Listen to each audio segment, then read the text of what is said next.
Hi everybody, this is the comic book, the amazing, spectacular, terrific, the great one, the People's Champion. Your host, Hud, and welcome back to the comic book, and hopefully you like this video. So again, we're going to talk about the X-Men, 97. And your host likes to dig stuff up along with reading articles to you. But I found a picture of the character designer, and it basically tells me everything I need to know about what's going on with this show. I saw one little picture that Marvel has put out, and it tells you everything you need to know. She's a disgusting feminist. And as you know, if you're a Rush Limbaugh fan, he always said that the rule of life number 24 is that feminism was created to give access to ugly women into the mainstream. Not saying this young woman is ugly, but she's a little too plain, and explains why these characters, specifically the female characters, are being attacked like this. It's supposed to be about feminism, but like I've said in other videos, it's more about the Marxism than it is the feminism. So here's from Phantom Pulse. It's an article by John Delarose, creator of a lot of different books that you like, and of course the creator of Comicsgate.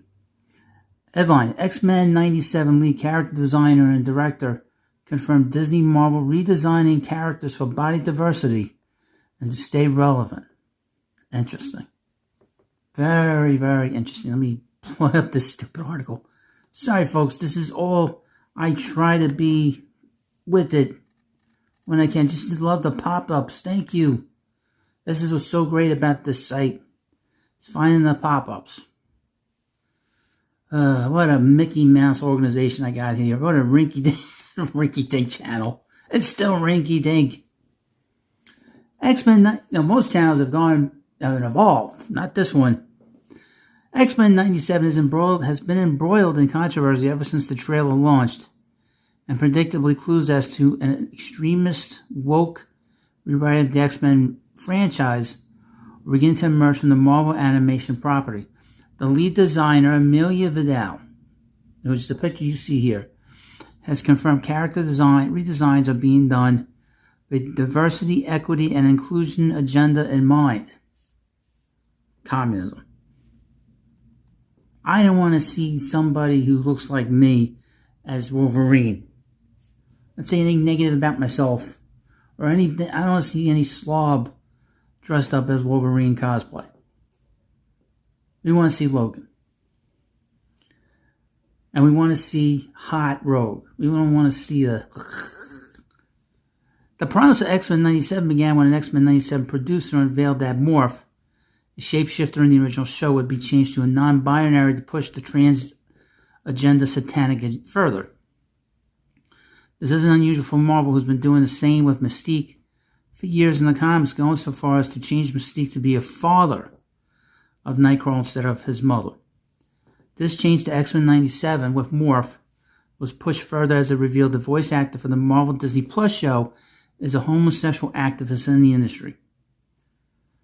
Next, X-Men 97 fans complained about design changes to Rogue. In Marvel, Rogue was a heartthrob character, but now she's been decurved to appear more androgynous, with YouTube commentators noting that the character now has a uniboob. In addition, it was noted that Storm had been changed in the cartoon to have more masculine features, like a square jaw and different proportions, in addition to her wearing a suit. This is like the Hillary Clinton suit. Remember when she dressed up like this? She dressed up like Dr. Evil? During one of those debates against Trump in 2016, she was like Dr. Evil. This is how Storm is dressed. Just like Dr. Evil. I mean, just like Hillary Clinton. In addition to her wearing a suit and having a shaved head, a short mohawk to make her look androgynous. I would point out, and this is what they'll say, is that Storm had the mohawk back in the 80s. That's what they'll say. I won't mention that, because they will say that. Now we've discovered these changes are intentional in the latest interview of Amelia Vidal, the lead character designer on the Marvel animation show. First exposed by That Park Place, X-Men 97 appears to be pushing more of a woke agenda Disney has imposed upon its several franchises over the last several years. In an interview, Tom McLean from Animation Magazine wrote, quote, lead character designer Amelia Vidal says she took advantage of the revival to bring in a variety of body diversity. It's all her body. It's one diversity. She's plain and, she doesn't look curvy. You can see in this picture. For example, Amelia Vidal said, if we take Jean, Rogue, Storm, and Jubilee, they all have different body proportions, heights, age, physical builds, and posture attitudes, but they all look like you. They're all the same. This statement confirms the suspicion that the female characters have indeed been changed intentionally with an agenda in mind. This time for body positivity, part of the woke movement to pretend like a healthy physique is somehow not a good thing. Marvel designer noted, the X-Men are so different from each other, celebrating those differences makes each character unique and special and a nod to diversity. Bunch of crap, it's all bullshit. But she didn't stop there in the interview. Like all the leftist activists involved in Disney Marvel projects like X-Men 97, she continued to say she was trying to achieve body diversity. The show's director, Jake Castorina, then said the reason for this is to stay relevant. This sounds a whole lot like the recent woke code to redesign characters for modern audiences, which clues us into a lot of activist agenda in television and movies. It's just a dog whistle. When speaking on changes to the show, so it's no longer faithful to X-Men 97 and its original way of being, he added to the show, verbatim as it would be difficult to stay relevant. If you tell a good story, it's all that matters. All this stuff, when you do all this stuff, you change how the character looks and all this other stuff, it's a distraction from the fact that the story probably sucks. They know the story sucks, so they have to create these characters. The writing's probably bad in the story, in the cartoon. It's probably lousy. The writing's probably lousy. The stories are probably lousy. And all this stuff about talking about all this other stuff is a distraction. This comes after a recent interview by showrunner Bo DeMayo, who stated that Disney Marvel brought him in to communicate his experience as a black gay. I mean, this is like, it's like they not learn. With his hiring on X-Men 97, as we learn more, the show's premise worsens daily. Oh yeah, I mean, they're doing all the surface stuff, all the surface area stuff of showing the characters to be certain ways physically, and we need to know about their sex lives, and it has nothing to do with the story, because these people can't tell stories. Okay, they reject the Bible, which is where most of the stories come from. All the great stories come from. They reject history.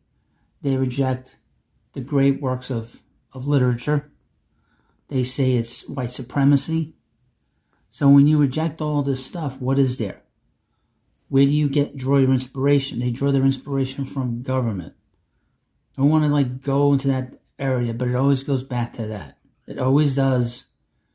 When the culture starts to fall apart, something has to take the vacuum. A lot of times, if not most of the time, it's government that causes this collapse in culture. And you'll see this sort of power vacuum to where you see the CIA going into these companies. You see the FBI going into these companies and influencing it. We know that the CIA is influential in a lot of companies. They're influential in Disney. We know that. And Marvel and DC. So they get their little stupid messages out. Hope I'm not in trouble. Who's going to bother me here at the hut? Nobody cares about what I say. Right? Anyway, let me know what you think about this video. Of course, please subscribe to the Comic Book Hut, and I'll see you later.